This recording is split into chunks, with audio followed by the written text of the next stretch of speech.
Hello hello right చెప్పండి అమ్మా. ఇప్పుడు మరి ఆ నిందితుల్ని వదిలేస్తే అందరూ అలా చేసుకుంటూ పోతే మరి చట్టం ఏం చేస్తుందండి? ఏం సెక్షన్లు తీసుకొస్తుంది? నాకు అర్థం కాలేదు మీ పాయింట్, మళ్ళీ రైజ్ చేస్తారా? సొంత చెల్లెల్నే చంపేశారు కదా ఇద్దరు అన్నదమ్ములను. ఎస్, వాళ్ళని రిలీజ్ చేస్తాం, ఒక కేసు క్లోజ్ చేస్తాం అంటున్నారు కదా. మరి అందరూ అలా చేసుకుంటూ పోతారండి. అంటే ఇక్కడ ఆ కేసుని క్లోజ్ చేస్తామని ఇంకా అఫీషియల్ గా పోలీసులు అక్కడ స్టేట్మెంట్ ఇవ్వలేదు. బట్ ఇక్కడ ఒక అంటే అందులో చూపిస్తున్నారు కదా మీరు ఆర్టీవీలో. రైట్, నేను ఏమంటున్నానంటే అక్కడ ఆధారాలు లేవు పోలీసుల దగ్గర ఏ ఆధారాలు లేవు. లేకపోయినా వాళ్ళు ఒప్పుకున్నారు కదా నిజం మేమే చంపామని. అయితే ఇక్కడ న్యాయస్థానంలో మళ్ళీ వెళ్ళిన తర్వాత ప్రూఫ్లు తప్పకుండా ప్రొడ్యూస్ చేయాల్సి ఉంటుంది. సో పోలీసులు మనకున్నటువంటి సోర్స్ ప్రకారంగా ఏంటంటే ఆధారాలు చూపిస్తే డెఫినెట్ గా వాళ్ళకి శిక్ష పడుతుంది. వాళ్ళు చేశారనేది చాలా క్లియర్ గా అటు మహిళా కమిషన్ చైర్పర్సన్ చెప్తున్నారు, పోలీసుల అనుమానం అదే, మనకున్నటువంటి సోర్స్ పక్కాగా వాళ్ళే చేశారనేది ఇది క్లారిటీ. కానీ ఒక్క ఆధారం కూడా లేకుండా వాళ్ళపై నెపం నెట్టింది. ఎందుకంటే ముందుగా ఆ అమ్మాయిని వివస్త్రంగా చేశారు. వివస్త్రంగా చేయడం ద్వారా సొంత అన్నలే వివస్త్రంగా చేసి ఉండరు, ఎవరైనా చేసి ఉంటారనే రకంగా డైవర్ట్ చేసే ప్రయత్నం ఒకటి. ఆ తర్వాత తల్లి మాటలు కూడా మీరు విన్నారా? తల్లి ఏమంటోందనంటే ఒకవేళ చంపుకుంటే నేను నా ఇంట్లోనే చంపుకుంటాను, నా ఇంట్లోనే చంపుకునే దాన్ని బయటికి ఎందుకు తీసుకెళ్తాన రకంగా మాట్లాడుకొచ్చింది. అంటే ఇవన్నీ ఒకదాని ఒకటి మనం డాట్స్ కలుపుతూ వెళ్తుంటే ఇదంతా బిగ్గెస్ట్ స్కెచ్గానే అర్థమవుతోంది. సో ఇప్పుడు పోలీసులకి ఒక్క ఆధారం దొరికినా కూడా ఆ నిందితులకి శిక్ష పడడం ఖాయం. లేదంటే ఇంకా ఈ కేసు చాలా రోజుల పాటుగా ఒక సాల్వ్ అవని కేసుగానే ఇంకా కంటిన్యూ అవకాశం ఉంటుంది. Anyhow, Mallesh from Mahabubnagar, right, మరో కాలర్ ఉన్నారు. Mallesh from Mahabubnagar. Yes Mallesh గారు చెప్పండి. సార్ మీరు తమిళ దాదాపుగా కేసు క్లోజ్ అని పెట్టింది కదా. ఎస్, అది మనకి ఇంకా పోలీస్ వాళ్ళు ఎట్లాంటి ఇన్ఫర్మేషన్ ఇవ్వకముందుకే మీరు కేసు క్లోజ్. ఇక్కడ ఒకటి మల్లేష్ గారు, మళ్ళీ ఏంటంటే వాళ్ళ అన్నలు రిలీజ్ అని పెట్టింది. మల్లేష్ గారు ఒకటి ఇక్కడ చాలా క్లియర్, నేను మళ్ళీ చెప్తున్నాను, ఇందాక కాలర్ కూడా మాట్లాడింది అదే. ఆధారం దొరికితే ఆ నిందితులకి డెఫినెట్గా శిక్ష పడడం ఖాయం. ఇప్పటి వరకు ఒక్క ఆధారం దొరకలేదు. ఒకవేళ మీరు గమనించండి, బేసిక్గా హై లెవెల్ కేసెస్లో చాలా పెద్ద వాళ్ళు ఉన్నటువంటి కేసెస్లో అయితే దీన్ని పొలిటికల్ ఇన్ఫ్లుయెన్స్ ఉందా లేకపోతే ఇంకేదైనా ఉందా అని చెప్పి ఆలస్యం చేస్తే చేయొచ్చు. వ్యూవర్స్ అందరికీ చెప్తున్నా, ఒకవేళ ఇక్కడ పొలిటికల్ ఇన్ఫ్లుయెన్స్ లేదు, ఒకవేళ పొలిటికల్ ఇన్ఫ్లుయెన్స్ ఉండి ఉంటే ఒక అధికార పక్షం కనుక నిందితులకు సపోర్ట్ చేస్తుంటే ప్రతిపక్ష పార్టీ ఇప్పటికే అక్కడ ఒక పెద్ద ఎత్తున నిరసన కార్యక్రమం తెరలేపోయి నానా హైడ్రామా సృష్టించేది. ప్రతిపక్షం రావడం లేదు. ఒకవేళ ప్రతిపక్ష పాత్ర కనుక అందులో ఉండుంటే ప్రభుత్వానికి సంబంధించిన పెద్దలు ఇప్పటికే ప్రతిపక్షం ఉంది కాబట్టి ఇంకా నిజాన్ని నిగ్గు తేల్చేవారు. అటువంటిది జరగడం లేదు. ఇవేవి కావడం లేదంటే పొలిటికల్ ఇన్ఫ్లుయెన్స్ అనేది కాసేపు పక్కన పెడితే కుటుంబమే చేసింది అనేది మాత్రం చాలా స్పష్టం. మూడో వ్యక్తి రాలేదు. ఆ కుటుంబానికి సంబంధించి వాళ్ళు చేశారని వాళ్ళు కూడా ఒక రకంగా ఒప్పేసుకున్నారు, కానీ ఆధారం లేదు. అందుకే ఈ కేసు కాస్త ఆలస్యం కావచ్చు, అవసరమైతే ఇక్కడ ఐఎమ్ నాట్ షూర్, నేను చాలా క్లియర్గా చెప్పడం లేదు, బట్ ఇది క్లోజ్ అయినా ఆశ్చర్యపోవాల్సిన పని లేదు. అటువంటి ఒక కాంప్లికేటెడ్ కేసుగానే భావించాలి. మరో కాలర్ ఉన్నారు, పేరు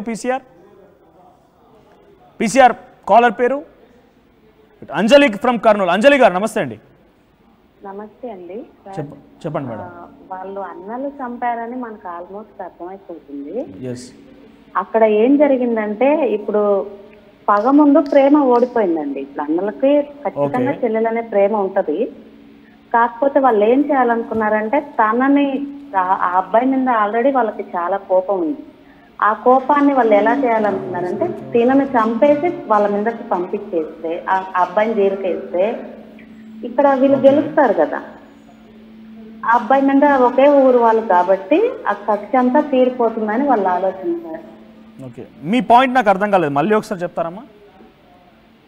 ఆ అమ్మాయి మీద ప్రేమ ఉంటది, యాక్చువల్లీ అన్నల కంటూ చెల్లెలకు ఖచ్చితంగా ప్రేమ ఉంటది. కాకపోతే ఆ అబ్బాయి మీద ఉన్న పగ ఈ అమ్మాయి మీద ఉన్న ప్రేమ చంపేసింది వాళ్ళని. అన్న చెల్లె మీద ఉన్న ప్రేమ ఆ అబ్బాయి మీద ఉన్న పగ వీళ్ళు గెలిచేటట్టు చేసింది. బలైపోయింది ఎవరంటే ఏమి తెలియని ఒక అమాయకురాలు. అంటే ఇక్కడ మీరు అంటుందే లోకేష్ మీద పగ కాస్త ఆ అమ్మాయిని బలి తీసుకుందంటారా? బలి తీసుకుంది. తన మీద పగతోనే కదా సార్ ఇప్పుడు ఈ అమ్మాయిని ఇలా చేసింది. అక్కడ అతను కూడా దొరుకుతాడనే ఇంటెన్షన్ లో వెళ్ళారు వాళ్ళు. మేబీ మీరు అంటున్న పాయింట్ కూడా నిజమే. ఒకవేళ ఆ క్షణంలో కనుక అక్కడ ఆ అబ్బాయి దొరికినా కూడా ఆ అబ్బాయి కూడా ఈ అమ్మాయితో పాటుగా తను కూడా చంపేసేవాళ్ళే. ఎందుకంటే తనకి ఇంకా భూమి మీద నూకలు ఉండబోబట్టి తను బతికాడు. అంటే అమ్మాయి ఇక్కడ ఏమంటున్నానంటే అంజలి గారు, నిజంగా ఈ రకంగా హతమార్చడం కరెక్టేనంటారా? కరెక్ట్ కాదు. ఎందుకంటే ఇప్పుడు చిన్నప్పటి నుంచి మనం ఆ అమ్మాయి కోసం ఎన్నో చేసుంటారు సార్. వాళ్ళు తనకు నచ్చినవి ఇవ్వటం, తన కోసం ఏదేదో చేసుంటారు.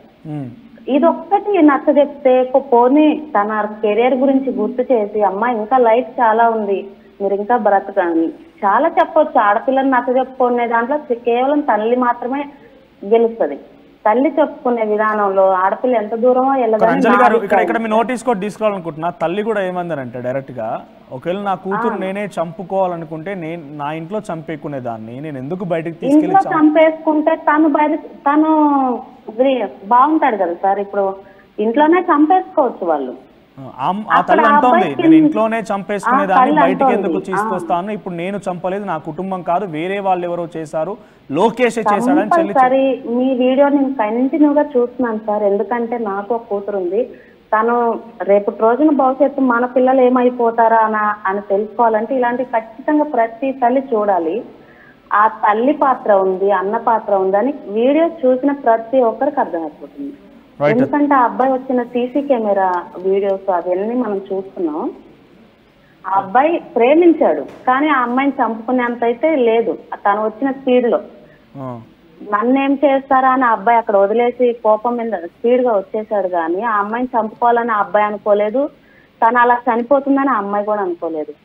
ఇక్కడ కేవలం అన్న వాళ్ళ పాత్రనే ఉందని అందరికి అర్థమైపోతుంది. కాకపోతే పోలీసులు ఇంకా వాళ్ళ చేతికి కూడా ప్రూఫ్ గట్టిగా కావాలి కాబట్టి అక్కడ ఆగిపోయారని మనకు అర్థమవుతుంది. Right, thank you Anjali garu, thank you for calling and thank you మీ అభిప్రాయాన్ని షేర్ చేసుకున్నందుకు. చూసారా అంజలి గారు ఏం చెప్తున్నారంటే, నాకు ఓ కూతురు ఉంది, రేపటి రోజున భవిష్యత్తులో ఇటువంటిది దారుణాలని మేము అతిక్రమించాలి, లేక ఇటువంటి విషయాలు మేము మా దృష్టి వరకు రాకూడదని అంటే మేము కొన్ని చూడాలి, కాబట్టి మిమ్మల్ని లైవ్ కంటిన్యూస్గా చూస్తున్నాం సార్ అని చెప్తూనే చాలా క్లియర్గా ఈ ఘటనలో లోకేష్ ఉన్నా కూడా లోకేష్ కూడా హతమయ్యేవాడేటువంటి మాటని చాలా స్పష్టంగా మాట్లాడుతోంది. నిజంగా మొదటి నుంచి ఉన్న అనుమానాలు అవే. ఆ క్షణంలో ఆ సమయంలో లోకేష్ అక్కడ కనిపించినా కూడా లోకేష్ కూడా ఈ పాటికి హతమయ్యేవాడు. ఇక్కడ చాలామంది కూడా లోకేష్ ముందుగా అమ్మాయిని తీసుకెళ్లాడు కదా, లోకేష్ని మీరు సమర్థిస్తున్నారంటే లోకేష్ని కూడా సమర్థించడం లేదు. ఒక మైనర్ అమ్మాయిని ఆ రకంగా తీసుకురావడం తప్పే, కానీ హతమార్చలిని మాత్రం ఆయన కాదు అని పోలీసులు ధృవీకరిస్తున్నారు. కాబట్టి లోకేష్ ఇప్పుడు ఈ మధ్య అంటే అక్కడ అన్నలు చేసింది కరెక్టా, లోకేష్ చేసింది కరెక్టా అంటే ఎవరు కరెక్ట్ కాదు, కానీ తప్పు ఎవరిది ఎక్కువగా ఉందని అంటే మాత్రం అన్నలదే. ఎందుకంటే ఆ అమ్మాయిని హతమార్చడం పైన అన్నలు చేసిందే చాలా పెద్ద పొరపాటు లోకేష్ కంటే కూడా.